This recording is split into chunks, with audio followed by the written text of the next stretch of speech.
rufam os tambores, eu estava com muita expectativa Sim. para esse episódio muito especial e eu tenho certeza que ele não vai só abençoar a sua vida, mas como também vai explodir um verdadeiro dunamis.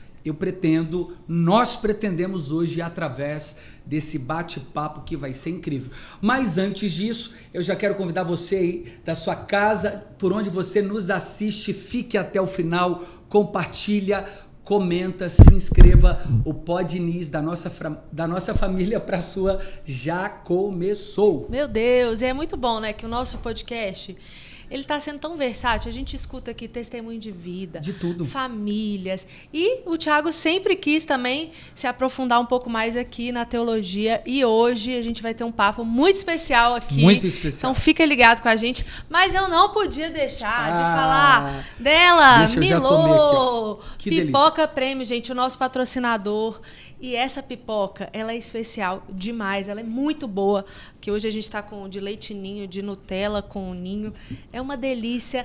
É de BH, pode provar, é pra gente ir comendo. O convidado já tá comendo. Já tá comendo. É de BH, mas entrega no Brasil inteiro. Então tá aparecendo aí pra vocês o Instagram da Milô, é só entrar em contato, já encomendar, porque não tem nada melhor do que você sentar no seu sofá para assistir um podcast, o quê? Comendo uma pipoquinha. Exatamente, Pipoca Prêmio, Pipoca Milô entrega para todo o Brasil. Mas vamos falar do convidado de hoje? Vamos falar do convidado de hoje. Ele é marido da Marie.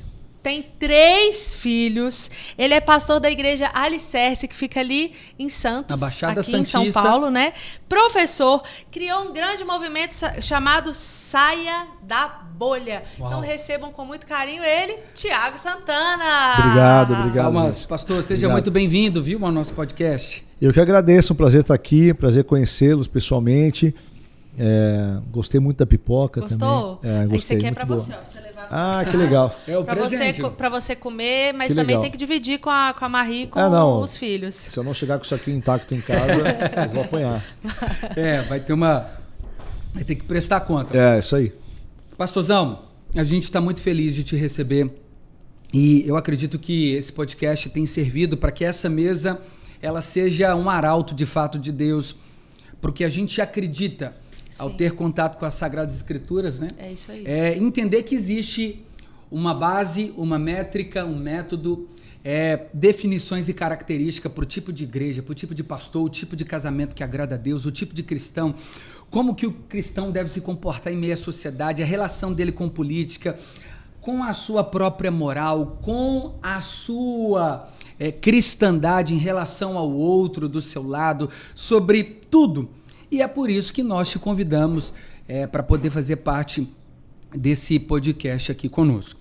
Mas, sobretudo, antes eu quero já começar a te perguntando, né? O senhor é pastor também de uma igreja local, Sou pastor de uma igreja local. Na verdade, assim, eu nem me considero teólogo, eu me considero pastor. Sim. Né? Eu comecei no ministério bem cedo, com 16 anos de idade, né? Então eu completei 47 agora. Então eu tenho 31 anos de ministério e eu fui ordenado ao ministério pastoral em 2000. Então eu tenho 24 anos de ministério pastoral. Uau. E há alguns anos iniciei a igreja Alicerce lá em Santos. No início, nós começamos sem a pretensão de plantar uma igreja. Aquela época ali, comecinho da década ali de 2010, 2011, eu me desliguei da igreja que eu fiz parte durante 20 anos, né? Era uma igreja pentecostal, que tinha algumas características de neopentecostalismo. Uhum. Então eu fui ficando divergindo da igreja, né? Na questão dos ensinamentos, mas ao mesmo tempo eu não tinha repertório para entender exatamente o que me incomodava em todas as coisas, né? Então eu me autoimpus uma espécie de período de exílio assim ministerial, né? Sim. Eu me desliguei da igreja por minha vontade, por conta própria.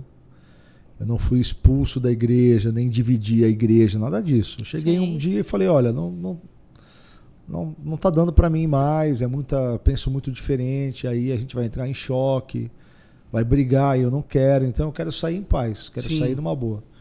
Isso não foi muito bem aceito na época, né? Gerou alguns conflitos e eu nesses conflitos a minha opção foi levar levei toda a culpa, toda a carga, tudo calado. Eu falei, vou me fechar aqui com a minha família. Durante um tempo fui muito perseguido, porque geralmente quem deixa uma igreja grande, e no meu caso eu era uma das figuras mais influentes da igreja, a tendência é a pessoa sai e abre outra igreja. Sim. O mais perto possível ainda para tentar levar o máximo de membros possíveis, né? Sim. E se eu tivesse feito isso, teria já começado uma igreja com algumas centenas de pessoas, tranquilamente. Mas eu saí, fiquei na minha casa, mudei o número do telefone, não atendia as pessoas, porque eu não queria arrastar ninguém comigo. Depois, quando eles perceberam que eu não estava mentindo, né? Quando eu disse assim, olha, eu não vou abrir uma igreja. Então o que você vai fazer? Eu falei, eu vou arrumar um emprego.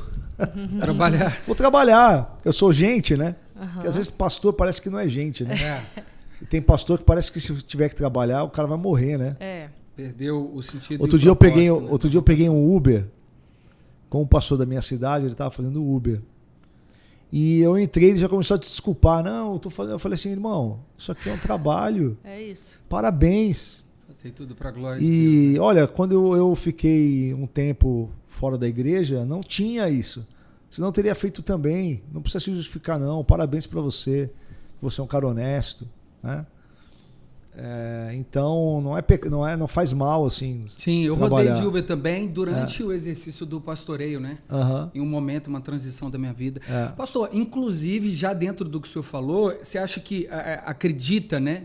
Biblicamente falando, que já essa divisão entre santo e profano se dá muito pelo viés teológico, onde a gente não consegue relacionar o labor diário, uma vida cotidiana simples e comum dentro da perspectiva de essa perspectiva dualista é própria do pentecostalismo, né? Tem a ver com as raízes históricas do pentecostalismo, que tem a ver com a tradição holiness, as igrejas restauracionistas do século XIX, o próprio o John Wesley, embora ele tivesse um viés bem pietista, né? Ele foi um anglicano puritano, né? Mas essa coisa do sagrado e profano, o dualismo que nós chamamos, né? Tudo que acontece dentro da igreja é sagrado, tudo que acontece fora da igreja é profano. Isso tem muito a ver com a tradição holiness. E você acha que ela bebe também do platonismo lá atrás, se a gente for tratar as bases, né? A parte mística do pentecostalismo bebeu muito lá na origem, a fonte, muito dos movimentos monásticos medievais, né? Se separa o monastério, a vida sacro, isolada do comum. Sim. É que, geralmente, o evangélico dos dias de hoje não compreende. Vocês são de BH, né? Vocês lembram quando todo aquele movimento do som da chuva, da canção, adoração extravagante, aquela linguagem, estou enfermo de amor, cantavam as músicas, né? Eu lembro que tinha uma música do pastor Cirilo que falava, eu vou recostar a minha cabeça no teu peito, cheirar os teus cabelos. Uma vez tocaram essa música na igreja, eu era responsável pelo louvor, eu falei, não, essa daí não vai tocar, eu não vou cantar isso aí. Eu amo Jesus, mas eu não vou usar uma linguagem sexual feminina para me referir a Jesus. Nada contra o pastor Cirilo e tal. Eu entendo a licença poética, né? Não é uma crítica à canção, né? É uma crítica a uma certa teológica, o que aplicação da canção, adoração, né? Aplicação da canção. Mas enfim, mas quem não conhece a origem, porque assim, esse pessoal bebeu de gente que estava fazendo isso nos Estados Unidos, certo? Sim. Mas essa galera que estava fazendo isso nos Estados Unidos estava lendo Teresa d'Ávila, estava lendo essas coisas do catolicismo medieval, dos místicos medievais, né? E essa linguagem, então assim, eu lembro que usava-se muitas expressões assim, nós estamos ouvindo um novo som do céu. Não, vocês estão copiando os gringos que estão bebendo de fontes primárias que vêm lá dos místicos medievais, né? Como que a pessoa pode diferenciar isso, por exemplo, do livro de Cantares? Porque eu já ouvi isso. eu tenho umas dificuldades assim também. Beija-me com seus beijos de amor e suas cordas me envolvem. Aí já me deram essa resposta. Mas você nunca leu o livro de Cantares? Mas o livro de Cantares, ele é um livro escrito por um homem sobre uma mulher. Não existe consenso de que aquela Cristo linguagem tem a ver com Cristo e a igreja. Não existe consenso. Alguns vão fazer essa aplicação, talvez, como a Escritura Sagrada tem o seu lado místico e profético, né? Ok, então talvez em alguns momentos ali você pode até aplicar alegoricamente, né? Mas assim, é uma coisa que não dá para você aplicar em todas as questões, até porque no livro de Cantares tem certa linguagem ali erótica. Sim. Não é só romântica. Sim, é erótica. É erótica, mesmo, né? Entre o homem e uma mulher. Exatamente, né? Então você tem ali várias referências aos seios femininos, né? A nudez, né? Então, para mim não cabe assim. Sim. Naquela época, inserido naquele movimento, mesmo inserido naquilo, para mim eu já rejeitava, já falava, não, aí já é demais. Sim. Mas aí, talvez o argumento, eu quero já usar desse argumento que poderiam que eu frequentei muito BH naquela época. Cidade boa. É que se todos os livros, né, inspirados, canônicos, eles precisam apontar para Cristo, uma vez que para que seja validado, ele precisa apontar para Cristo. Se a gente diz que aquela relação não está correlacionada com Cristo e a igreja, logo o livro não pode entrar dentro da canonicidade. Né? Sim, mas isso, então isso não significa que literalmente... É isso aí, necessariamente... Ele entra, né? Legal. Eu queria voltar, pode ser uma hipérbole. Eu queria voltar no que ele estava falando antes. Sim. Da sua saída e o começo da igreja. Você falou que você estava sendo muito perseguido naquele momento. Eu fui perseguido num primeiro momento, por conta que acreditavam que eu iria abrir outra igreja. Sim. Como eu não abri outra igreja, me deixaram em paz. E hoje você tem... de uma certa forma, denunciado problemas que a gente vê na igreja. Tem se levantado perseguição contra a sua vida, contra a sua casa? Porque é uma coisa que eu converso muito com o Tiago, né? A gente estava até falando sobre aquele texto em Timóteo que Paulo ele orienta a não se casar. Por quê? Porque provavelmente sofreria perseguição.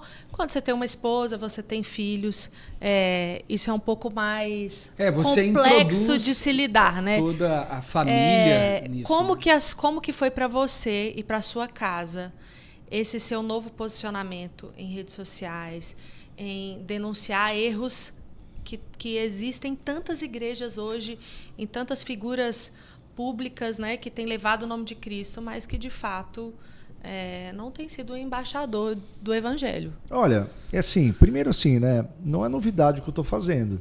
Sim. E nem estou fazendo sozinho. Talvez agora eu tenha experimentado alguma notoriedade, até porque eu acho que o Instagram é a rede social que, num certo nível, ela mais tem a capacidade de penetrar numa camada da sociedade de pessoas que são formadores de opinião, né? Então, talvez por isso desse essa impressão de que eu estou fazendo uma coisa nova. Na verdade, eu não estou. Eu tenho aqui, por exemplo, um grupo de WhatsApp que são os apologistas brasileiros. Tem uns 300 pastores aqui do Brasil inteiro me colocaram no grupo. Gente que faz isso desde quando eu nasci, né? Eu sou de Santos. Lá em Santos, por exemplo, tinha o pastor Natanael Rinaldi, que era famoso nacionalmente, porque ele era editor da revista Defesa da Fé. Até tive o prazer esse ano, o Natanael Rinaldi filho e o Lucas, que é o neto, me convidaram e eu preguei no aniversário da igreja que o pastor Natanael fundou, lá em Santos, a igreja evangélica lá de Santos. E então, assim, eles vão ter que perseguir muita gente, porque é muita gente que faz trabalho de apologética.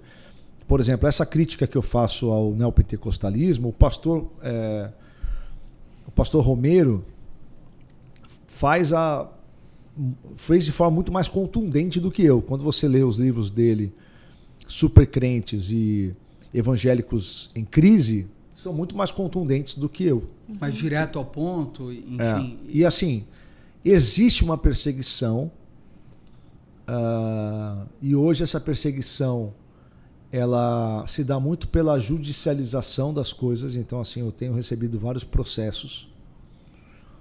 Quando se cita nome, quando se posiciona especificamente. Não, por exemplo, eu fiz uma denúncia de uma seita na Argentina, em Rosário.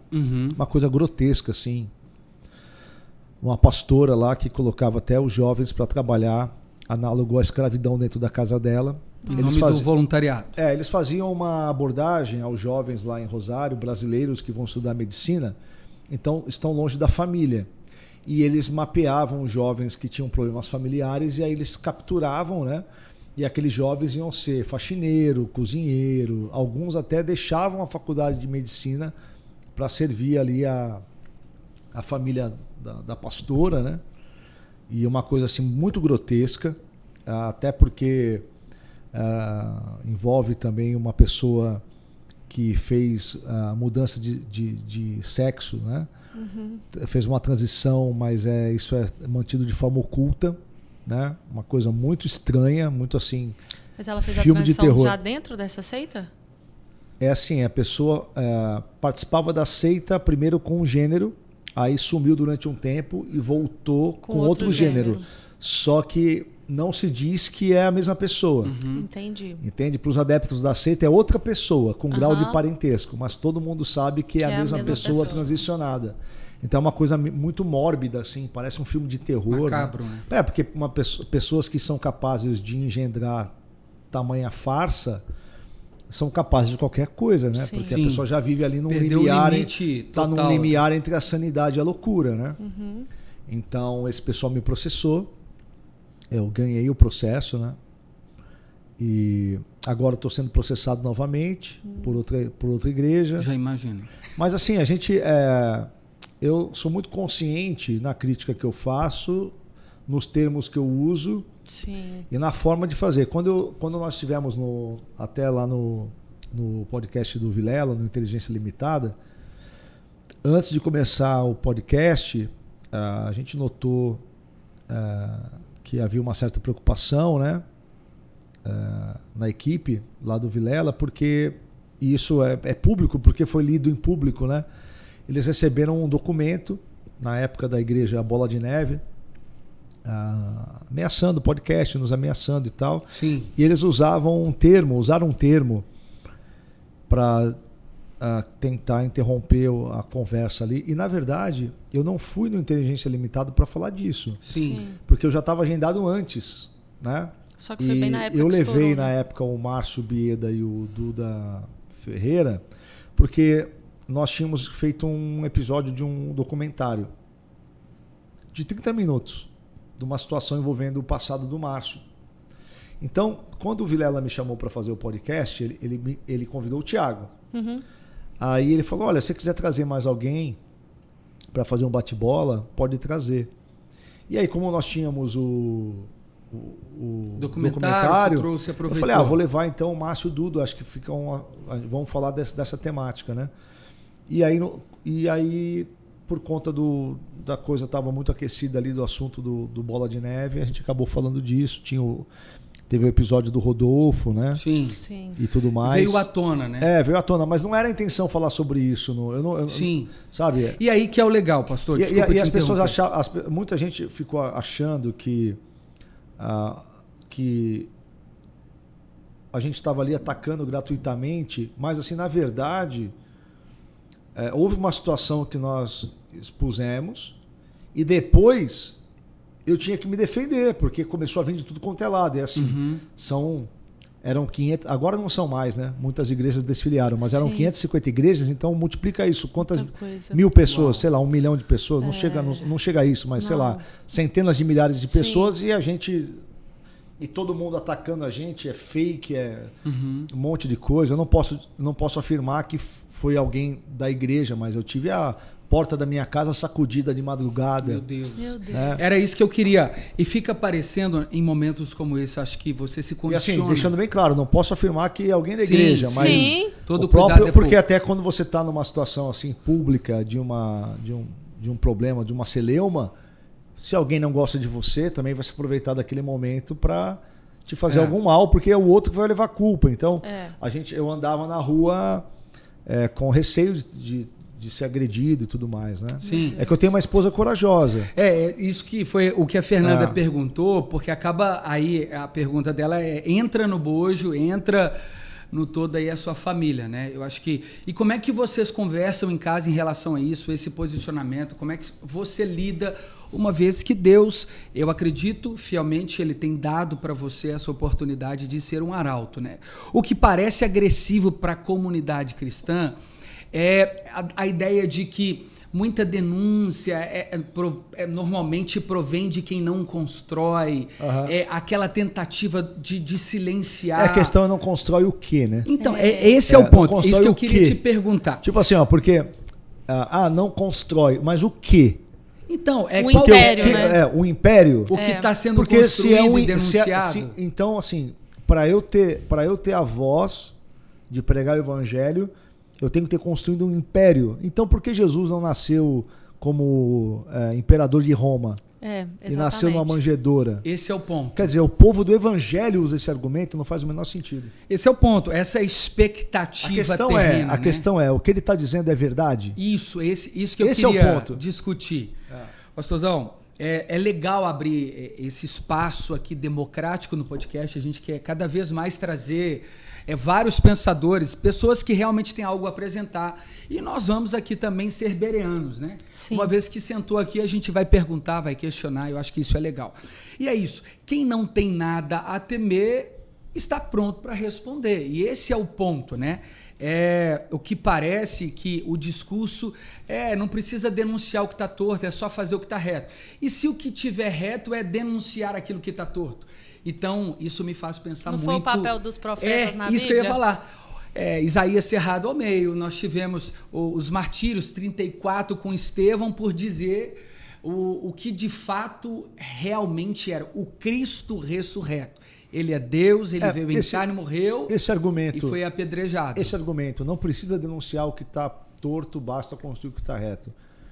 Esse argumento ele não antibíblico. Ele não coaduna com a Bíblia. As cartas paulinas o próprio Cristo apontam diferente. Jesus dizia assim: ouvistes o que foi dito.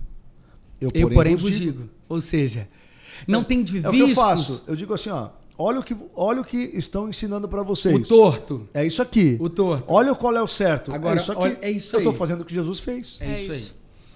Eu acredito que... Só que eu faço com um pouco de humor, um pouco de sarcasmo. Sim. E ao mesmo tempo aquela indignação. A gente acaba desmoralizando alguns. Né? Acaba desmoralizando algumas pessoas, porque assim, a pessoa que se senta num império que tem poder político, poder financeiro, que tem ali um ecossistema que a retroalimenta na sua influência, ou seja... os seus iguais, né, que formam ali uma comunidade de dominadores, principados e potestades, né? Essa gente, eles se promovem, eles se financiam. E por que essa prática não é bíblica? Então, aí... responde. Pode pôr. Porque assim, todo mundo fica questionando, tá? Ele denunciou, mas os apontamentos bíblicos. Por que um pastor e uma igreja, lógico, ela não pode se organizar a partir desse ecossistema empresarial em detrimento de benefícios de alguns que encabeçam esses pilares? Qual que é a resposta biblicamente? Por que isso está errado, pastor? Isso está errado porque não é modelo bíblico. Mas, principalmente, isso está errado porque fere a ética do evangelho. Completamente. Vou te dar um exemplo. Em Mateus 20... a mãe de Tiago e João vai até Jesus e fala para ele: Senhor, permita que os meus filhos se assentem um à tua direita e outro à tua esquerda. Né? Correto. O que ela fez é o que qualquer mãe faria. Minha mãe faria isso. Pensando no melhor. Né? Falei assim: olha, poxa, ali tem aquele cara ali vai virar presidente. Eu vou tentar colocar o meu filho num cargo de influência e poder. Né? É o que qualquer mãe faria. Então, na cabeça dos discípulos, Jesus ainda não tinha entrado em Jerusalém. né? Mateus 20, Jesus está às portas de entrar em Jerusalém para ser crucificado. Mas eles não entendiam isso completamente. Esse texto fica muito claro que os discípulos não entendiam que Jesus estava indo para um vitupério. Para eles, Jesus estava indo, ele era o Messias, está indo assumir o trono. É. E quando você olha os milagres de Jesus, vários milagres de Jesus tinham aplicação bélica e militar. Por exemplo, Jesus acalmou ventos e tempestades. Então, um general que domina os ventos, as tempestades, ele destrói qualquer exército. Jesus ressuscitou mortos. Então, um general, líder militar que ressuscita os seus soldados, vence qualquer batalha. Jesus multiplicou a água, pães e peixes. Qualquer líder militar que tivesse condições de dar suprimento infinito para o seu exército venceria qualquer batalha. O próprio nome Senhor, Quírios, a ideia de... Estava desenhado que Jesus tinha todo o ferramental... Os aparatos para dominar. Reassumir. Então, na cabeça deles é agora, nós vamos dominar. Então, a discussão ali é uma discussão de domínio. Okay. Né? Então, a mãe de Tiago e João está dizendo para Jesus, olha, eu quero que você vai dominar, eu quero que os meus filhos dominem contigo. Coloca um na tua direita e um na tua esquerda. Né? Aí Jesus... E ali os outros apóstolos, né, os discípulos ouvem aquilo e ficam com raiva dos dois irmãos. Talvez pensando assim, poxa, por que eu não pensei nisso antes? Uhum. Poxa, eles atravessaram a gente aqui. Talvez houvesse entre eles essa disputa. Sim. Que ainda não tinha chegado em Jesus. E aí por isso que a mãe de Tiago e João vai lá e se antecipa. Aí Jesus pergunta para eles, mas vocês são capazes de beber o cálice que eu hei de beber? Porque qual é o cálice de um governante? É o cálice da vitória, é o triunfo, é o vinho da alegria, do domínio imperial. Exatamente. E eles, não, nós vamos beber o seu cálice. Mas Jesus estava se referindo a um cálice de morte. E aí Jesus tem uma fala emblemática de Jesus. Vocês vão até beber, né? Mas Jesus depois diz o seguinte, Jesus diz assim, os príncipes deste mundo, eles dominam e eles governam o povo. E o povo se submete a eles. Mas Jesus disse, entre vós não será assim. Não haverão esses chefes entre vós. Maior ou menor. Entende? Então, esse sistema de domínio, de poder, ele é secular. Ele não é evangélico. Desconstruído por Cristo. Entende? Essa é a grande Babilônia, a Torre de Babel, é a abominação. Entende? Agora, com isso eu não estou propondo a desinstitucionalização da igreja. Isso. E nem a expansão quando necessário. O que a gente propõe é que não haja na igreja evangélica figuras e modelos de igreja onde o líder se torne um poderoso, irremovível, inquestionável, sim, um dono. Uma das coisas que eu mais falo nas minhas redes sociais, que é óbvia e que, pelo menos no meu conhecimento, não era dito antes. Agora todo mundo está dizendo, mas não era dito antes. É que igreja que tem dono não é igreja.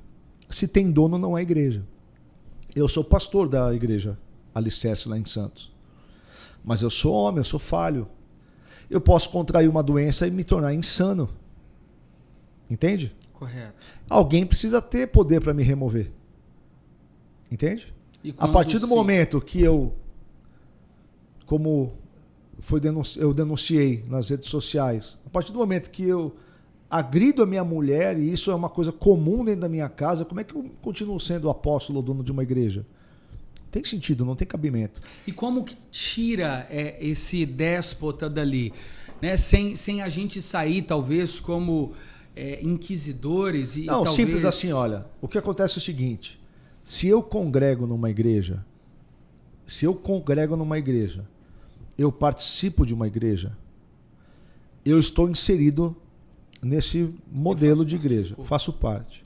Eu tenho que examinar o que a minha igreja reza nestas questões. Toda igreja tem um estatuto, tem um código de conduta, tem um conselho. Confissão de fé. Mesmo que seja só para cego ver, para inglês ver, como diz. Minimamente precisa ter e ser acessível. Às vezes tem, né? Às vezes tem, por exemplo, no caso do Bola de Neve, eles tinham um estatuto, né? E eles tinham um conselho. E o apóstolo se desligou, né? Disse que ia ficar ali fora sabático.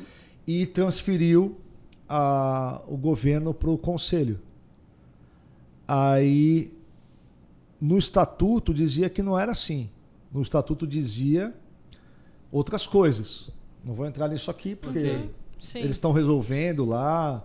Eu não quero ficar combatendo essa igreja. Já tá sem, né? Não, é que assim, o objetivo não é combater a igreja. Tô brincando. Não, eu só quis dar uma...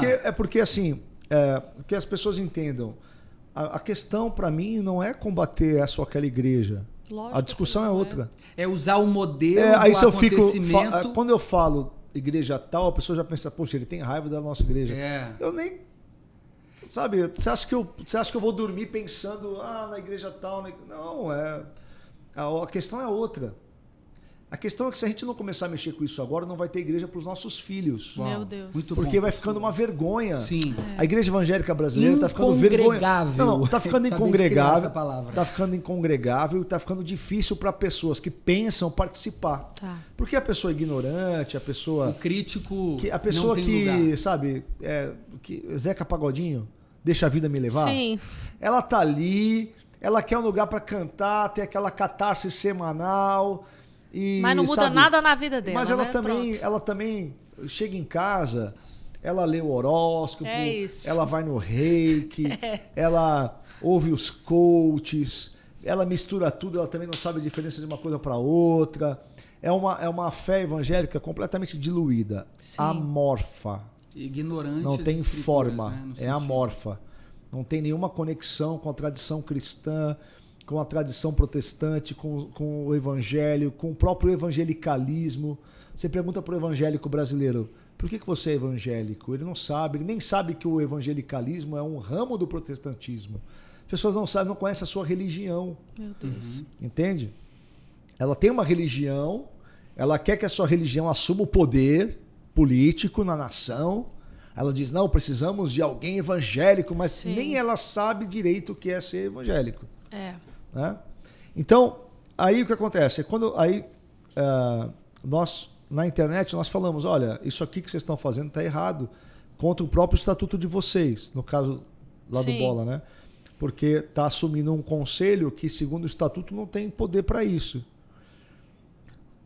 Quando nós fizemos isso, 2 ou 3 horas depois, o Felipe Parente, que era um dos membros do conselho, fez uma nota, 1h da manhã, se desligando da igreja. As pessoas acusam o Tiago, né? O Márcio. Sim. Só que os conselheiros começaram a espirrar. Não fui eu que pus os caras para fora. Alguma coisa tinha errado ali. Lógico. Entende? Por quê? Porque, veja, olha o tamanho do que eles eram, né? E vão continuar sendo grandes. E eu faço votos para que melhorem e se rendam a Cristo e creiam no Evangelho e cresçam. Mas não foi o Tiago que fez mal para eles. A gente só tratou de coisas que eram óbvias. Tudo que eu disse era o óbvio. Eu quero te fazer uma pergunta agora, em cima disso. Só para encerrar o pensamento. Então imagina assim, você tem uma organização desse tamanho e há várias outras no Brasil. Nós tivemos agora o vídeo do presidente de uma denominação falando de caveira lá, e você fala, como é que pode uma convenção de pastores, aí você tem um presidente da denominação, uma das maiores do Brasil, uma das maiores denominações unificadas do Brasil, quase 15 mil igrejas. Como é que você tem um presidente que não tem condições de apresentar uma mensagem minimamente teológica? Que é um pré-requisito. Que deveria ser um pré-requisito para você ser um simples pastor. Auxiliar de pastor. Não, imagina o presidente de uma denominação. Precisa. Então, esse é o estado do evangelicalismo brasileiro. Meu Deus. Agora, questionar isso. Não. Essas pessoas, elas só podem ser questionadas como uma pessoa como eu, como você. Sim. Porque entre eles não podem. Isso que eu ia te perguntar. Porque eles estão todos, cada um em cima do seu castelo. E eles vivem de fechar os olhos para os esquemas do outro.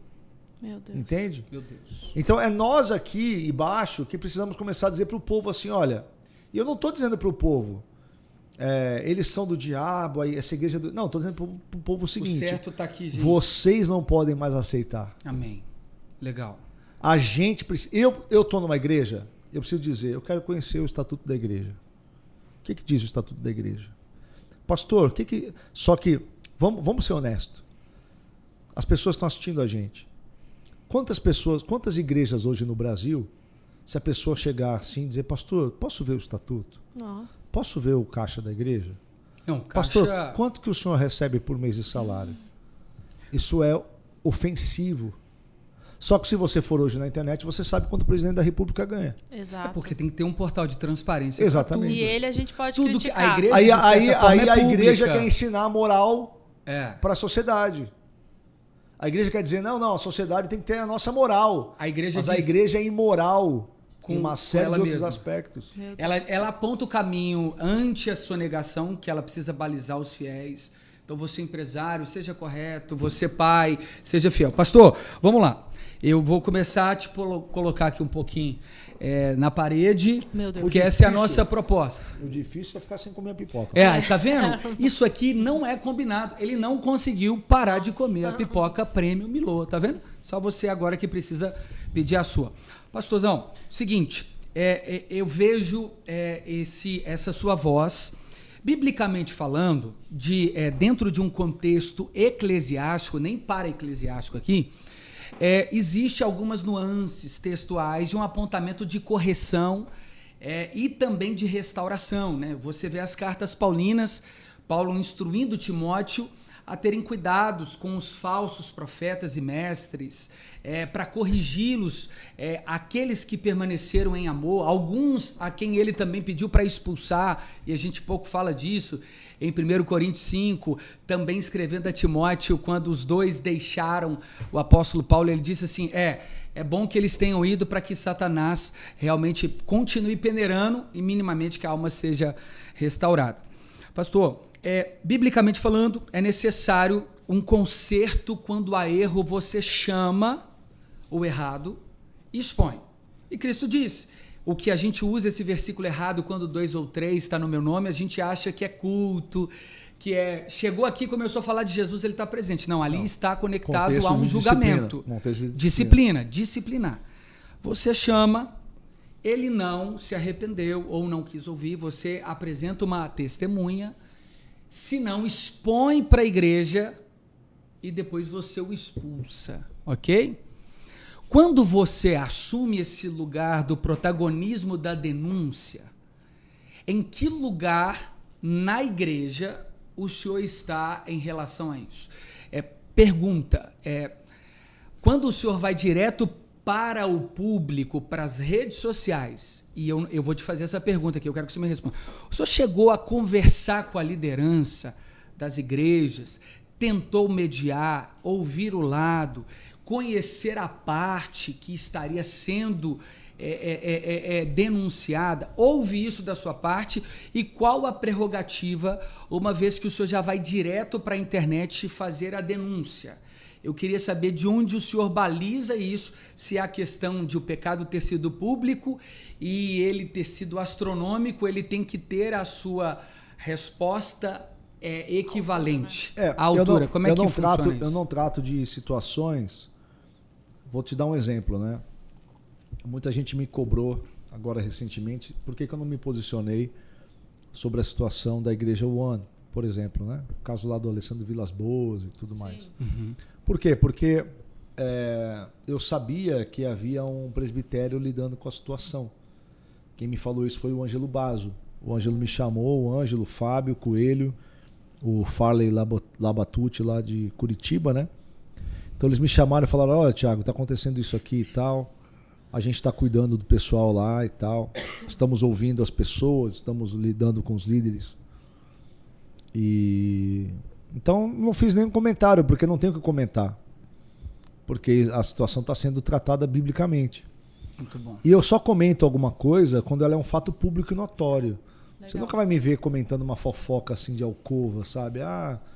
aquele pastor ali está fazendo tal coisa. Não, a partir que aquilo se torna uma coisa pública, que vira notícia, se torna um fato notório, aí eu comento como se fosse um fato jornalístico, alguma coisa do tipo.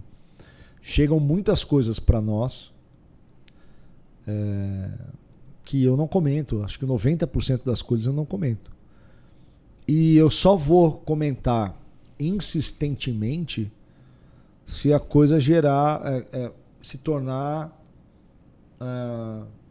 se eu também precisar me defender.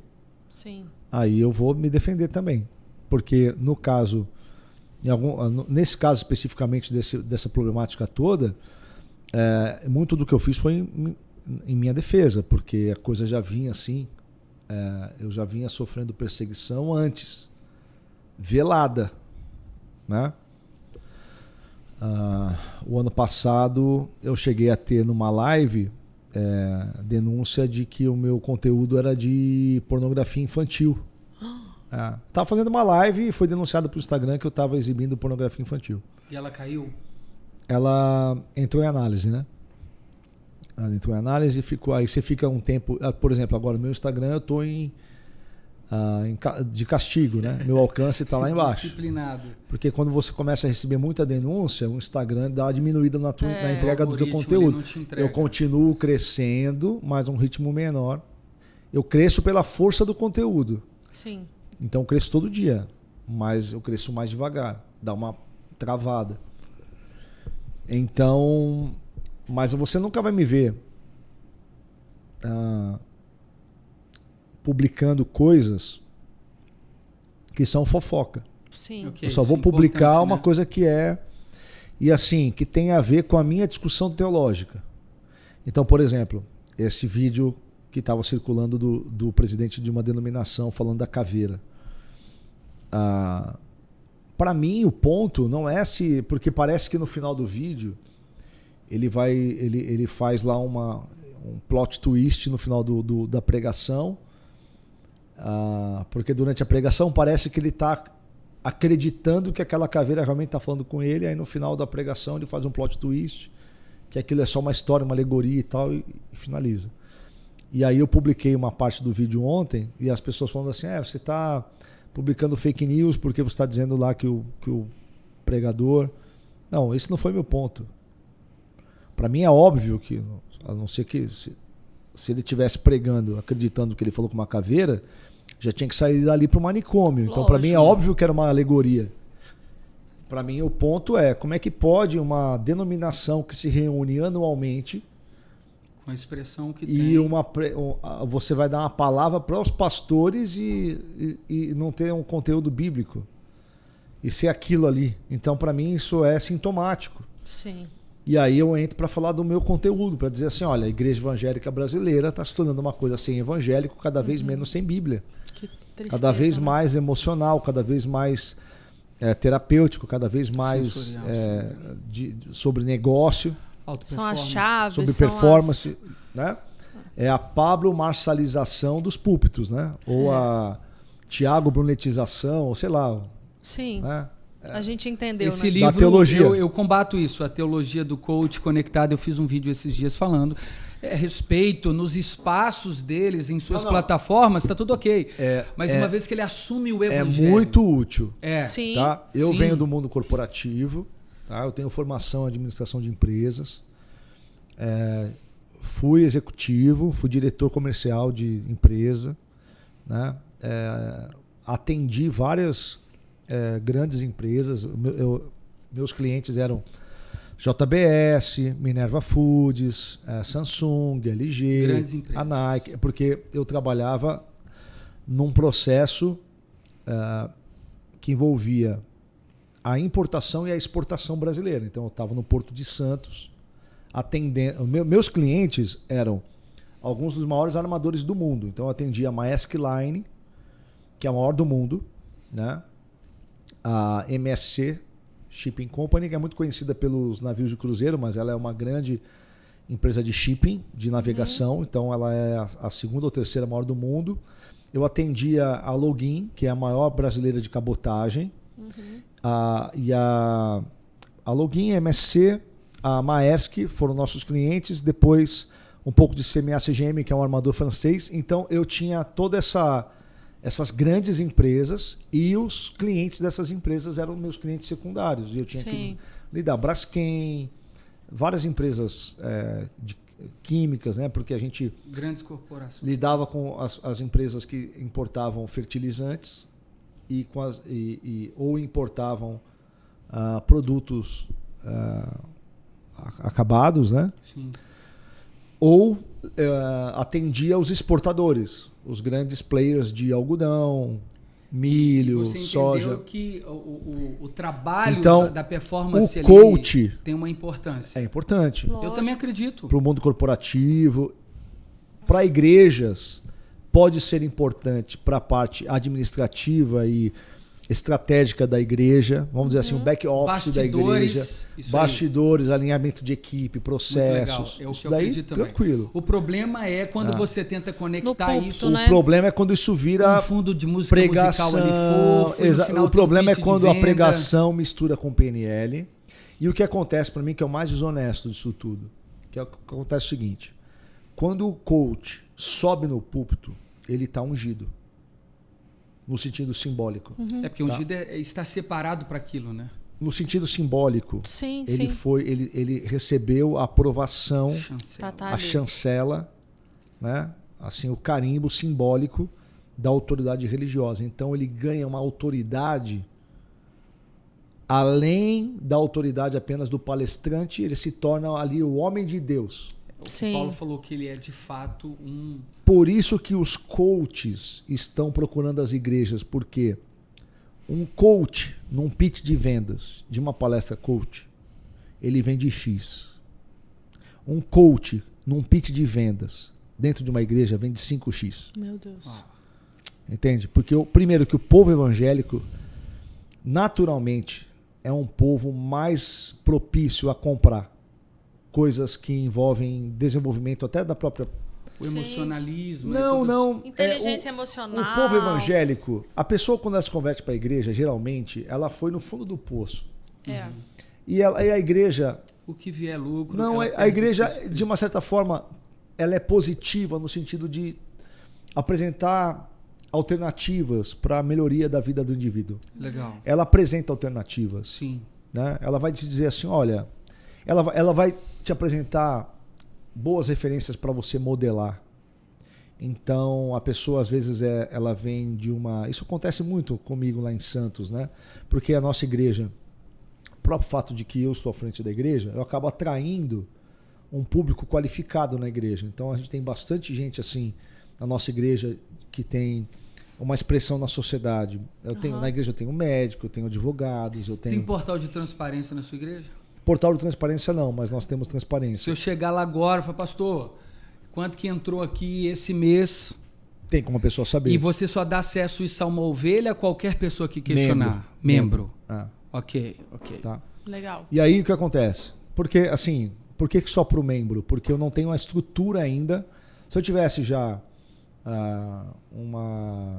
um escritório para fazer isso, a nossa igreja não é tão grande, então eu não tenho alguém para sentar lá, um funcionário, e fazer todo esse levantamento. Tem que saber quem faz e pôr parte na internet. mesmo, né? E pôr na internet, entende? Pastor, um outro ponto que eu queria tocar e que eu até vi você falando nas suas redes sociais também é sobre essa vida de luxo que os pastores agora... Eu acho que tem muito a ver com essa cultura do coach também, assim, parece que virou uma chave da ostentação ainda mais, né? Não que não existia. O judaísmo meio que assim entranhado, né? É tipo te colocar por cabeça e não por cauda. Mas é um luxo sem transparência e parece que a desculpa é sempre a mesma. Foi um presente. Mas aí são... você vê assim, a maioria dos membros chegando naquela igreja sempre de ônibus, o pastor com carro importado, Rolex. Para mim tem uma passagem do Antigo Testamento que ela é muito importante, que é uma das mensagens centrais da vida do rei Davi. É quando Davi está batalhando com os filisteus e ele suspira por um pouco da água do poço de Jacó. Ele fala, quem me dera beber da água do poço da minha juventude. Né? E aí 3 dos seus valentes eles irrompem os filisteus e o exército de Saul. Eles atravessam 2 exércitos inimigos. Atravessam, vão lá no poço e trazem água para Davi. E entregam água para o rei Davi. Aí Davi pega aquela água e fala assim: como é que eu poderia beber do sangue dos meus companheiros? E ele oferta aquela água para o Senhor. Uau. Entendeu? Tem coisa que a gente não tem que beber. Tem água que não é para a gente beber. Então, eu sou pastor, eu tenho uma influência muito grande sobre as pessoas. A gente tem o pastor, ele não é para todas as pessoas, mas para algumas pessoas o pastor faz uma diferença enorme. Porque no meu caso, por exemplo, eu venho de uma boa família, eu tive um bom pai, uma boa mãe, eu estudei num bom colégio, meu pai nunca foi embriagado, sim. Minha mãe sempre foi dona de casa, meu pai sempre foi trabalhador, eu fiz a universidade, meus irmãos, nós temos uma boa família. Então, para mim, eu ia para a igreja porque eu gostava, mas não necessariamente o pastor era a minha figura paterna. Eu não tinha essa necessidade. Sim. Entende? O pastor era o pastor, mas o meu pai era o meu pai. Agora, tem pessoas que são tão carentes que elas vão olhar para você e falar: é assim que abotou a camisa, é assim que faz o nó da gravata, é assim que combina o sapato com a calça. Isso acontece. Você se torna, às vezes, o pai, não no sentido literal, mas no sentido da pessoa começar a modelar, né? Você. Ela quer ir na sua casa ver como você organiza a dinâmica doméstica. Uma referência, e tudo mais, né? A gente conversa muito isso, então, e agora a gente pega muito assim casais que não tiveram uma boa família e você tem que orientar como um pai mesmo. Então, a gente tem uma grande influência sobre as pessoas. Então, se você começa a querer usar isso em benefício próprio de uma forma desonesta, você consegue. Entende? Você consegue pôr alguém para te servir de modo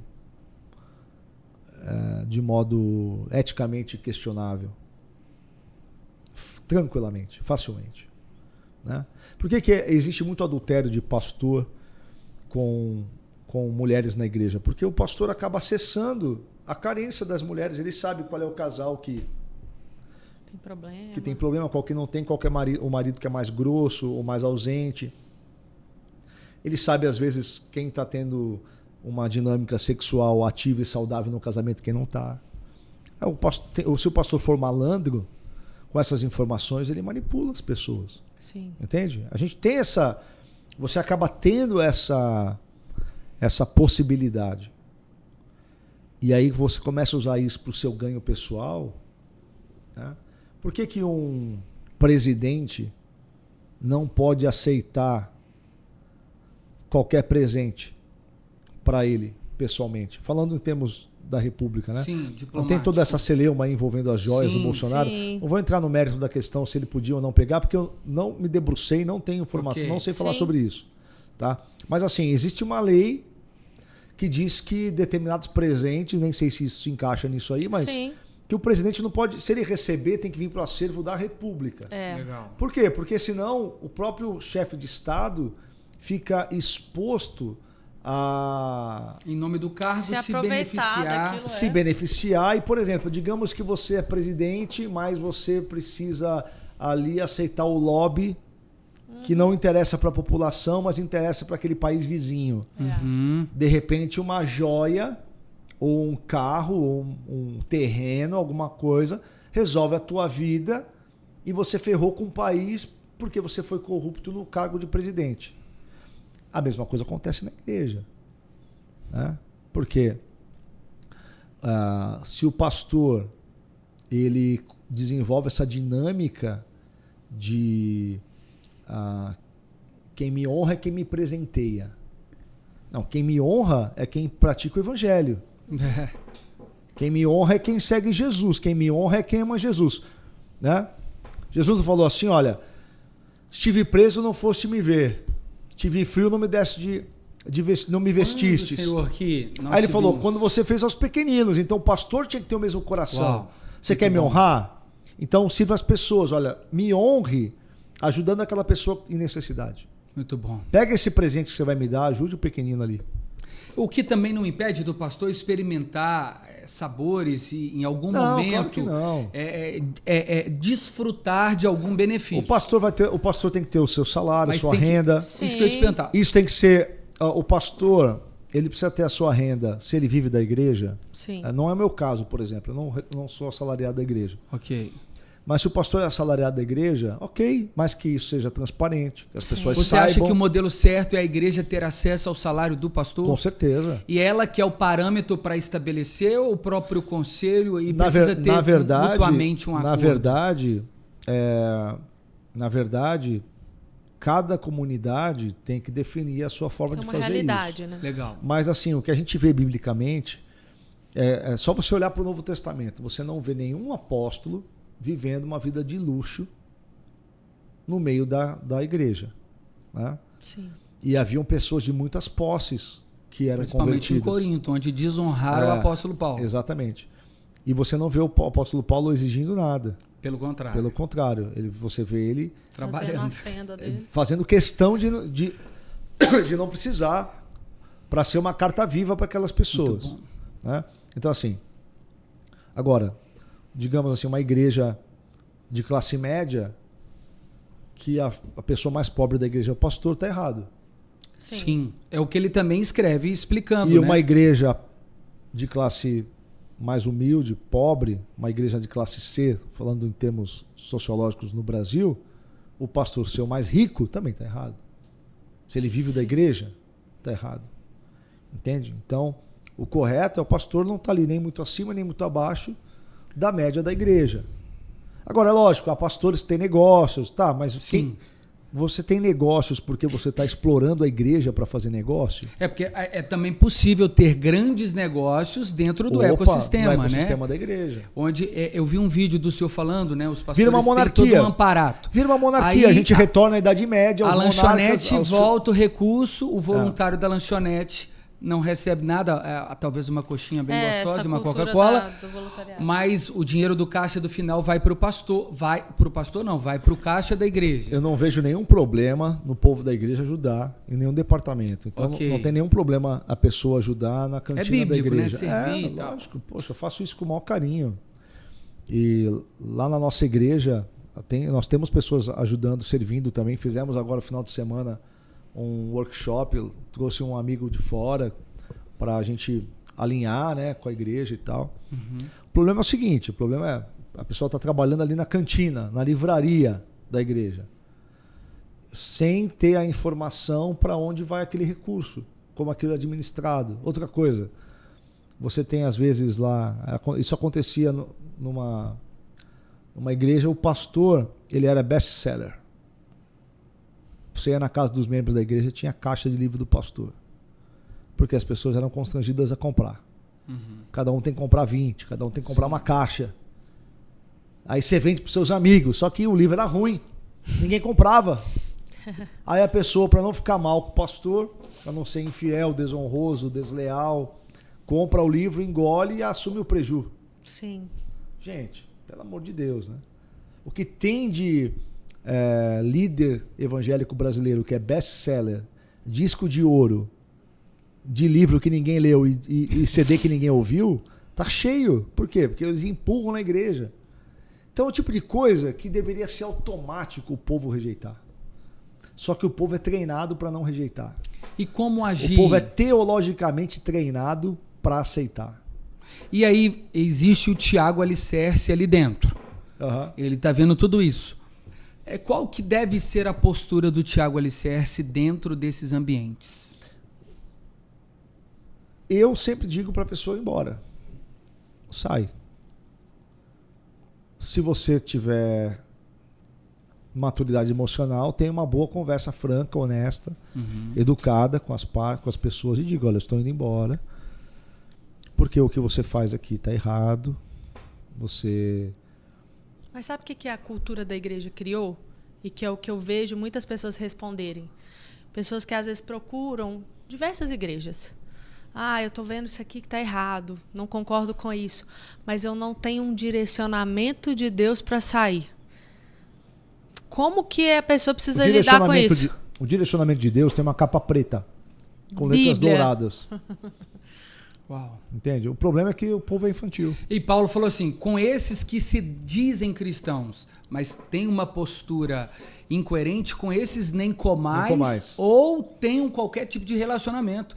Ele nem está dizendo sobre os do mundo. Inclusive, ele escreve isso ali lá em 1 Coríntios, né?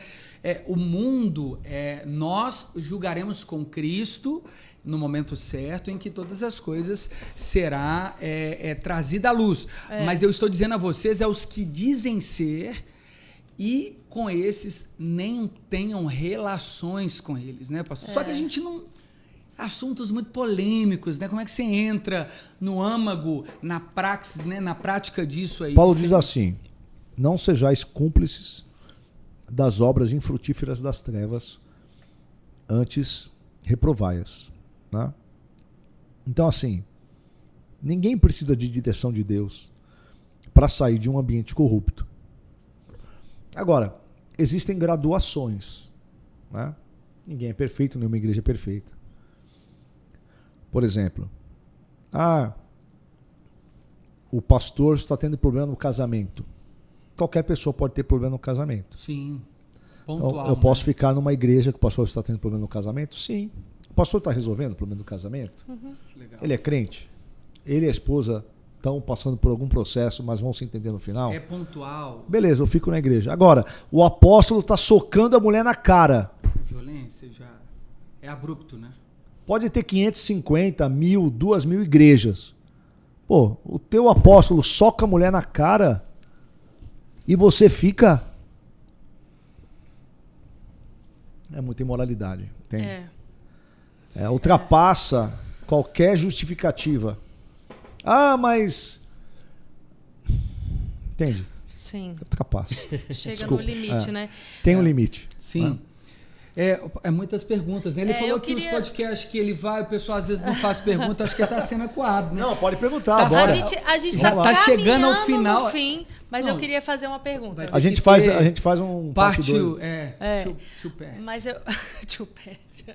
Mas eu quero fazer uma pergunta, pastor, que eu sei que eu vou te pedir para elencar 5 maiores problemas que você enxerga nessas igrejas que são abusivas. Eu sei que nem todas incorrem nos mesmos erros, algumas vão ter 20, mas assim, principais problemas. Descrição para primária, pessoas que estão né? assistindo a gente, e isso, gente, não é um ataque. Você que está na igreja X, Y, Z. Isso não. aí, maturidade. Dentro das escrituras, pautado nisso tudo, o que as pessoas precisam observar naquelas igrejas que elas estão? Deixa eu fazer um comentário. Ele não para de comer pipoca. Eu adorei por isso que ele está engasgando. mais água para ele. Eu nunca tinha comido esse tipo de pipoca. Eu nem sabia que existia isso. Delícia. Eu vou te dar mais, viu? Eu nem sabia que Duas. Não, eu nunca tinha visto a Milô, pipoca. manda para a casa do Parece pastor, um brigadeiro com uma pipoca dentro. Muito prêmio. bom. Muito bom. Eu vou ficar viciado nisso aí. Muito bom. Mas se eu estou falando uma coisa desagradável, mas eu estou reafirmando a verdade bíblica, não sou eu que estou atacando. São eles que estão. São eles que atacam. Preciso que o senhor fale isso de novo. Se eu estou falando uma coisa que reafirma a verdade bíblica, eu não sou eu que estou atacando. Eles que atacam a Bíblia. Eles que atacam a minha fé. Entende? Eu não estou atacando. Eu estou atacando alguém quando eu digo que se eu chego para um casal, se eu chego para um homem adúltero e eu digo para ele, você é adúltero, eu estou atacando ele? Não, ele que está atacando o casamento dele com adultério. Meu Deus. E não é está verdade? atacando a moral daquilo que vocês creem. Exatamente. Eu sou cristão, eu faço parte da igreja. Existe todo um respaldo bíblico para a gente defender essa fé. Não sou eu que estou atacando. Eu estou sendo atacado. Você é que eu está sou minoria. defendendo. É que hoje nós somos minoria. Por enquanto. Mas somos nós que estamos sendo atacados. É a fé cristã que está sendo atacada. É a cristandade. Todo mundo gosta de atacar os inimigos externos. Isso. Né? O problema é atacar os inimigos internos. Né? Já aproveitando esse ensejo, né? Mas eu pedi para ele responder, você não está deixando. As 5 coisas... Acho que ele respondeu. Não. É verdade. É o TDAH, viu? Faz parte. As 5 coisas... Dessas igrejas abusivas, assim... Primeira e principal, tem dono. Tá? E o dono é uma espécie de guru. esse dono, ele pode ser um pastor presidente, ele pode ser um pastor global, como está na moda agora, ou ele pode ser um apóstolo. Sim. Essa figura ela tem poderes papais. Né? Se você pegar essas denominações, o líder, o dono, ele é o papa daquela denominação. Inquestionável. Mais que o papa. Porque o papa, embora exista o dogma da infabilidade papal no catolicismo, o papa ainda se submete à cúria romana. Tem a pressão lá dos bispos, dos cardeais. O dono de uma denominação não tem pressão nenhuma. Pressão nenhuma. Geralmente, quando ele tem um conselho, uma diretoria, é apenas para cego ver. O decidiu. Ele tem ali só para dizer que tem. Geralmente ele distribui privilégios e acabou. Né? Só. Até porque também, quando esse conselho está completamente atrelado na dependência desse guru,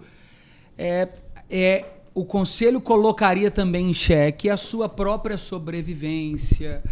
Ele sairia como rebelde, ele vai ter que ser chamado de rebelde, porque ele não vai poder ser chamado de mentiroso, né? Então, assim, ó, uma vez que ele fala a verdade. Primeiro problema é que tem dono. Dono guru.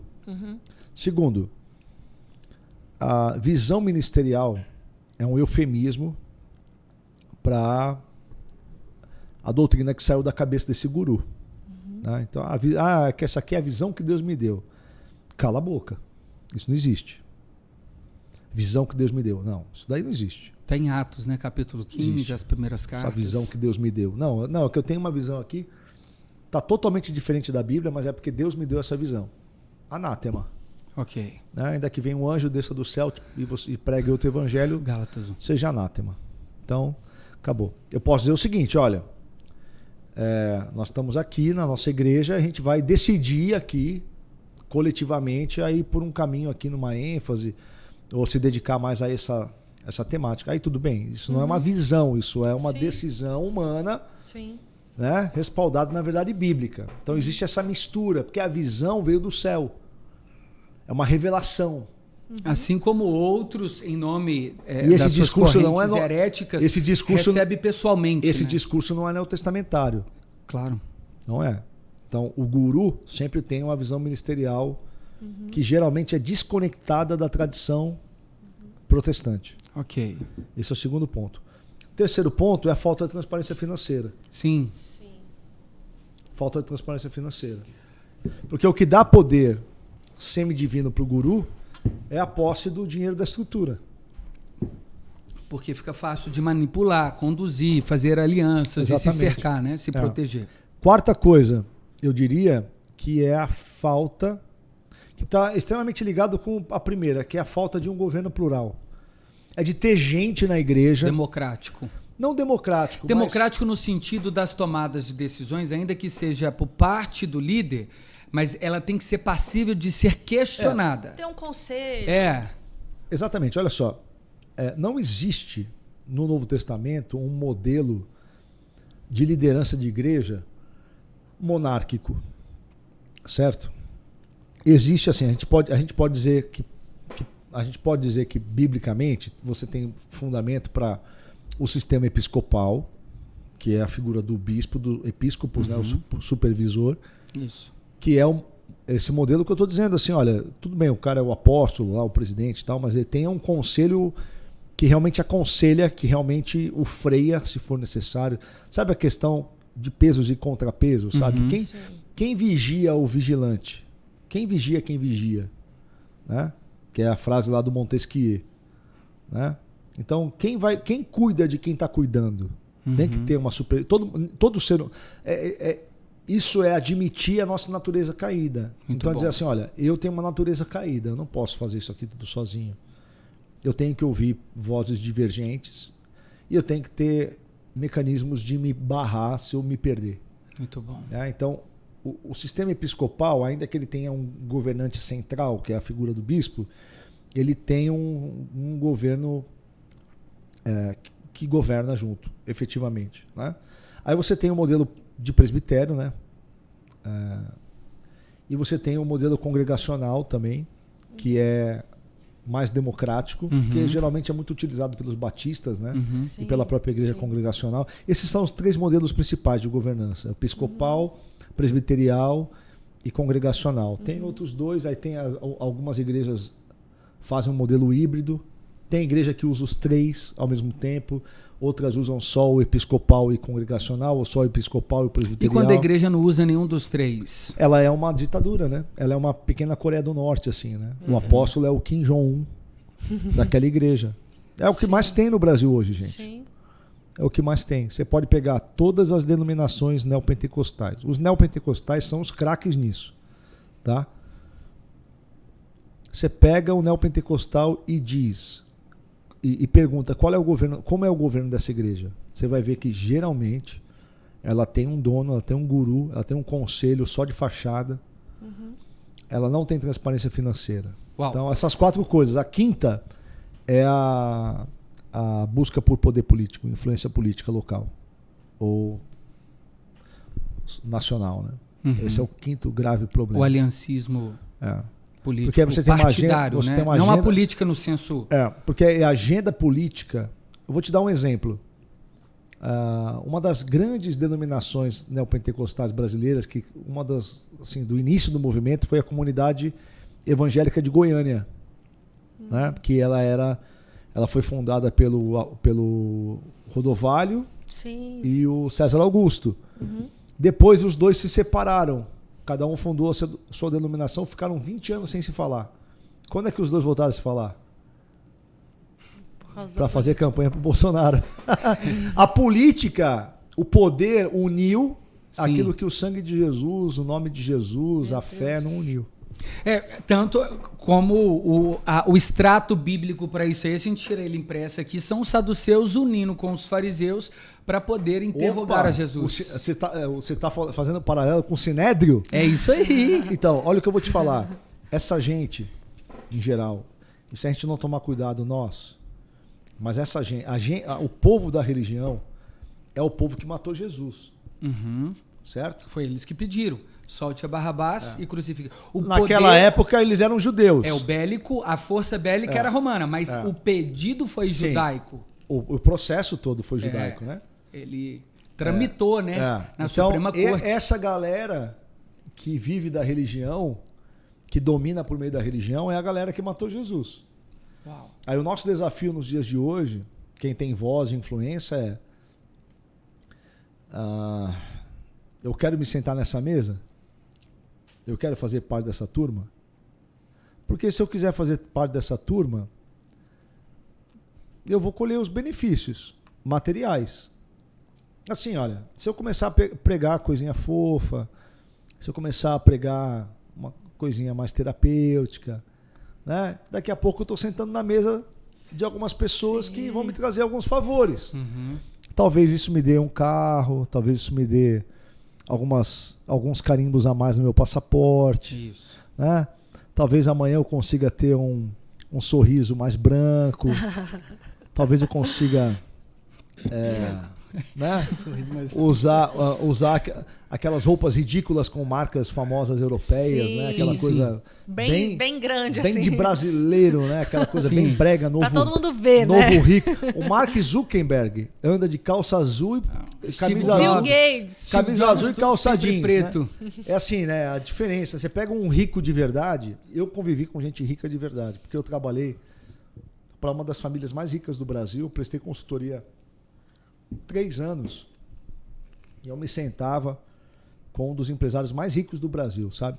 Eu não vou falar o nome aqui, porque, e assim não é uma pessoa famosa, porque o rico de verdade não é famoso, né? Sim. A fortuna, assim, gigante, né? Uma das famílias mais ricas do Brasil, eu trabalhei com eles e eram pessoas extremamente simples. Eles tinham muito luxo. Sim. Assim, ilha em Angra, mansão na França, mansão no Colorado, sabe? Mas eles eram pessoas extremamente simples, assim. Eles não tinham a necessidade de ostentar, porque eles eram ricos de verdade. Aquilo já era parte deles, né? Tá tudo certo. Agora, quando a pessoa precisa colocar aquele cinto da Prada, com a camisa da Gucci. Então é porque o cara, aquele ali, ele nasceu pobre, né? Minha mãe chamava de emergente, excesso né? esconde uma falta. Sim, é uma coisa feia, brega. Não estou dizendo assim, você vai no shopping, né? Você compra lá uma roupa, Meu filho ontem assim, pai, preciso de uma camisa. Meu filho mais velho. Não, igual aqui o senhor tá usando aí uma marca legal, uma marca, mas sem ter que... Meu filho falou, pai, eu preciso de uma camisa e eu quero gastar só R$100. Uma camisa de botão. Eu falei, filho, isso daí não existe mais. Não, nem nas lojas grandes. Nas chinesas da internet tem. Eu falei pra ele assim, não tem, você não vai achar. Uma camisa hoje é de R$200 pra cima. Né? E aí é o seguinte, aí às vezes se você compra uma vai durar mais, vai durar menos. Então hoje você compra, porque isso aqui tem um pouco mais de qualidade, vai durar, isso aqui não vai durar. Sim. Agora, uma camisa de 5 mil reais, 10 mil reais no Pastor. Uma bolsa de 40 mil, de... A gente Pastor, sabendo... tinha tanta pergunta aqui, eu acho que você vai ter que voltar para que todos entendam que a gente que a gente participa de um momento de construção teológica, reflexões à luz da Bíblia. Inclusive, você não só deve, como você precisa comentar. Eu discordo dessa fala, isso eu achei pertinente, isso não. Aqui é o espaço para você fazer isso e faça isso mesmo. Para que não fique só em apontamentos, e que o apontamento ele também já demonstra caminho, mas para que fique mais claro ainda, pastor, saídas para isso. Eu vi que você tem um curso, né, que é desse movimento Saia da Bolha. Pessoas até te questionam que você surfa em cima dos deméritos, das quedas e da poluição dessa igreja, e aí se apropria dessa falácia, porque eu já te acompanho e vejo sempre os seus embates. Para aproveitar e já também soltar o seu pitch de venda, ou seja, eu estou denunciando lá, mas segue o meu curso aqui. Até que momento isso é saudável? E como sair disso? Eu queria que você... As pessoas podem fazer uma pesquisa nas minhas redes sociais, elas vão ver que tem muito pouco pitch de vendas. Sim. A última vez que eu fiz um pitch de vendas do meu material foi em outubro do ano passado. A gente está em agosto. Nossa, faz quase tempo. ano. E que não é errado, né, pastor? A gente está falando aqui de excessos. É que assim, olha só. Por exemplo, você tem aqui os teus livros, né? Sim. Então, se você não vender o livro, você vai fazer uma quantidade limitada de livros. Sim. Né? Você vai, eu consigo bancar 1000 livros. Aí acabou os 1000 livros. Acabou. Se você não vender, se você distribuir, acabou os 1000 livros. Se você vende, você vai fazer mais 3.000 livros. Né? Então, tem essa lógica. Você precisa vender para fazer mais, você precisa vender para pagar as contas enquanto você está fazendo. Sim. Então, o curso, ele é como um livro e ele me possibilita pagar conta e eu poder continuar falando desse assunto. Muito bom. Mas assim, eu não sou comercial, eu tenho dificuldade. Inclusive, amanhã eu tenho uma reunião com um pessoal que vai começar a me ajudar assim a fazer mais essa parte. Organizar tudo, né? Porque eu tenho 215 mil seguidores no Instagram, eu poderia ter vendido muito mais do que eu vendi. Eu vendo muito pouco, porque eu não fico falando disso o tempo inteiro. Mas eu preciso e quero. Mas o curso também não é só com fim financeiro, o curso também é para o fim de esclarecimento. Não, por exemplo, o curso é para tirar as pessoas desse buraco, porque isso daí é um buraco, gente. Essa vida é um buraco. Mas se eu estivesse atrás do lucro, pelo lucro, olha só, eu acho que eu tenho alguma capacidade de me comunicar. Sim. E eu acho que eu tenho alguma capacidade de argumentar. Escolheria o caminho contrário, né? Eu estaria junto com esses caras aí, acho que, ou fazendo alguma coisa próxima. Parecida, né? Convencendo as pessoas de que eu sou a cobertura espiritual. Na contramão é tomar prejuízo. Eu conheço gente que vive de ser cobertura espiritual de otário. Eu conheço. Tenho pessoas próximas a mim, assim, de convivência familiar, que a profissão deles é convencer gente a ser filhinho espiritual. Aí a pessoa fica ad eternum enviando uma oferta. Sim. Porque se não envia, o diabo pega ela. Sim. Então primeiro você ensina para a pessoa que ela é fraca, que Deus é fraco, o diabo que é forte. E agora, se você me pagar, você fica forte. Que eu vou te defender dele. Aí o diabo não pega mais em você se você me paga todo mês. Então, esse é o caminho mais fácil. Sim. Se eu estivesse atrás de dinheiro, eu estaria falando disso. Eu estaria do lado deles e não do lado de cá. Ou nos seus negócios lá, né, que você falou, dessas grandes empresas, enfim. Eu trabalhei com logística porque é o seguinte, quando eu saí do ministério, eu não queria voltar para o ministério sem repertório. Então eu fui estudar, fui abrir minha cabeça, fui capacitar. E eu fui para a logística sabendo que era só por um tempo. Só que eu precisava pagar minhas contas e sustentar minha família. Eu fui muito bem sucedido por conta da minha capacidade, da minha habilidade. Mas eu nunca enxerguei que eu ia ficar na logística até me aposentar. Eu sempre disse para minha mulher em casa, eu falei, Marie, vai ter uma hora que eu vou virar a chave de novo. Só que a logística para mim foi muito importante para o meu amadurecimento, porque toda a minha vida eu só tinha feito o ministério. Legal. Entende? Quando eu fui para o mercado de trabalho, eu percebi que muitas skills eu não tinha, muitas ferramentas eu não tinha, sabe? Que eu desenvolvi no trabalho. Eu lembro, por exemplo, quando eu era pastor, novinho, eu às vezes condenava o irmão que dormia numa pregação. Sabe? Eu lembro que você começou a trabalhar, eu pregava quarta-feira à noite. Sim. Eu só vivia para o ministério. Então, para mim, o dia começava às 8 horas da manhã, mas para aquele irmão começava às 5. Às vezes ele acordava às 4. E eu não tinha essa sensibilidade. Quando eu fui trabalhar com a logística, você começou a entender, né? Que é uma coisa que rola 24 horas, embora a minha parte tivesse a ver com gestão, como eu era da área comercial, era eu que cuidava dos BOs com os clientes. Então, às vezes, eu tinha que acompanhar a operação. Um cliente muito importante, eu ficava no pé da operação. Então, eu tinha que estar lá, às vezes, na chuva. Não para operar, mas para dizer para o cara, olha, você não vai pisar na bola porque eu estou aqui. Tipo uma auditoria ali necessária, né? Para o pessoal da operação ver que a gente estava empenhado ali. Então, aí eu ia para... Aí, quantas vezes eu indo ou voltando, e eu pensei, poxa, agora que eu tô aqui, né? Que eu não sou o pastor, agora eu entendo a vida daquelas pessoas que me ouviam desde que eu tinha 16 anos de idade. Lado, então né? Eu precisei passar por isso. Legal. Né? Pastor, para a gente terminar, o seu Instagram tá aparecendo aí na tela. Quem deve te seguir? Assim, quem deve procurar o seu Instagram?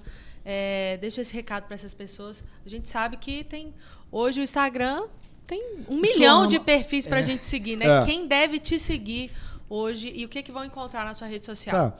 Quem deve me seguir é aquela pessoa que ela crê em Jesus. Amém. E ela quer amadurecer. Eu digo que o meu grande assunto é o amadurecimento. Porque, por exemplo, você cair em alguns falsos ensinos só é possível por ser imaturo, infantil e tolo, como eu já fui também, entende? Então, eu quero que a pessoa que se aproxima de mim, ela venha para minha conversa, mas que ela não me use como um guru, ela me use como um curador. Eu sempre digo isso. Eu quero fazer uma curadoria. Eu quero te apresentar coisas que eu gostaria que tivessem me apresentado 15 anos antes de eu ter conhecido, sabe? Por exemplo, eu cresci, né, numa igreja pentecostal e um pouco neopentecostal, e eu li toda a obra do Kenneth Hagin, eu li Benny Hinn. Estou dizendo que tudo disso é ruim. Tem algumas coisas boas.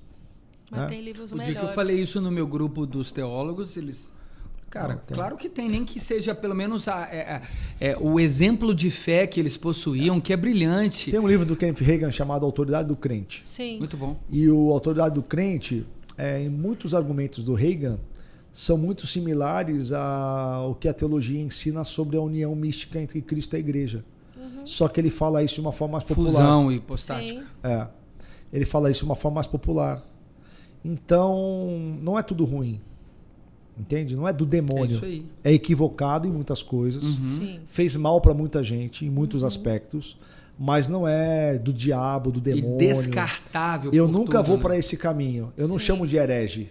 Aham. Eu não falo, ele era um herege. Sim. Eu digo, não, ele criou algumas falsas doutrinas e era equivocado em muitas coisas. Sim. Me acusam de ter esse viés e eu não tenho. Entende? Às vezes me acusam de ser muito mais pesado do que eu sou realmente. Mas, olha só, eu só fui ler C.S. Lewis com mais de 30 anos de idade. Sim. Por exemplo, o livro Abolição do Homem, do C.S. Lewis, é considerado pelos intelectuais como um dos 5 livros mais importantes do século XX. Muito bom. E eu nunca tinha lido, entende? Eu fui ler velho já. E com ele vem mais 3, né? Normalmente é a coletânea dele. A abolição do homem e o cristianismo puro e simples são os principais, né? Que assim que a gente é obrigatório até por conta dessa questão da guerra cultural e tal. Mas o genial do C.S. Lewis é que ele antecipou todos esses movimentos culturais que a gente está vivendo. O ambiente hoje também permitia, né? Ele era intelectual, ele estava num ambiente acadêmico, né? Então eles estavam vendo as ideias que estavam sendo formadas e eles conseguiam prever os efeitos daquelas ideias nos próximos anos, né? Sim. Aquele livro do Alex Huxley, o Admirável Mundo Novo, sim, é muito bom também. Você tem que ler tem o 1984 do George Orwell, né?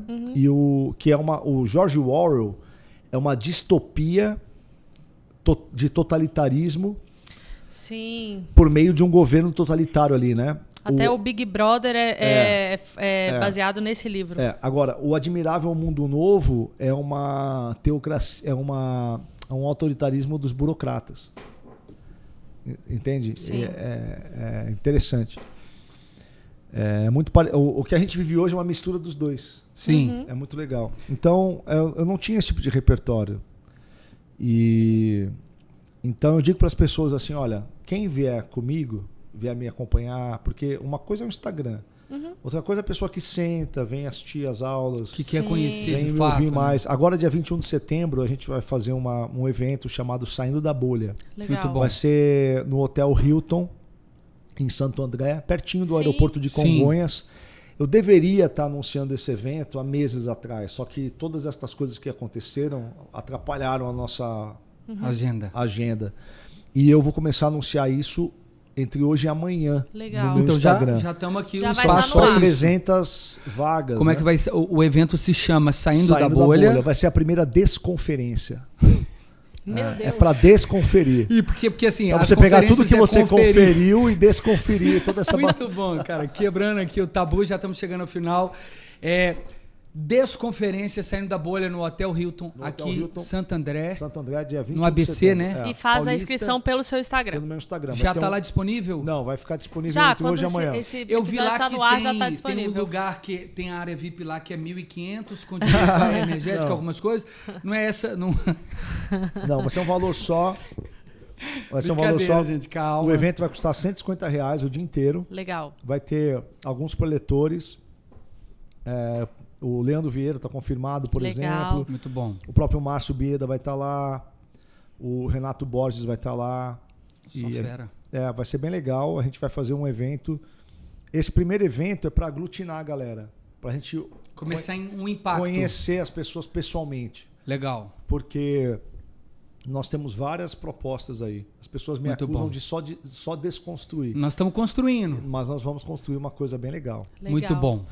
Muito bom. A minha ideia é fazer uma pressão nesse sistema. E conte com a gente, pastor. Vamos embora. Nós estamos já nos habilitando e aqui quando o exército chama, como é que funciona? Quando alistando aí a comunidade do Saindo da Bolha, lembrando que nós amamos a igreja, nós amamos o pastoreio, nós amamos a palavra de Deus, nós amamos a comunidade cristã, mas também nós amamos a ortodoxia. Porque foi para isso que Cristo também nos chamou. Pastor, muito obrigado. Eu que agradeço. Eu espero ter a parte 2. Vamos divulgar também o evento. Isso. A gente não sabe como agradecer. Espero que o senhor volte sempre. A sua igreja está onde lá na Baixada Santista? No edifício Yara Center. É na costa número 100. É na cobertura do edifício. Legal. Aos domingos. Agora, a partir de agosto, às 10 da manhã e às 18 horas. Legal.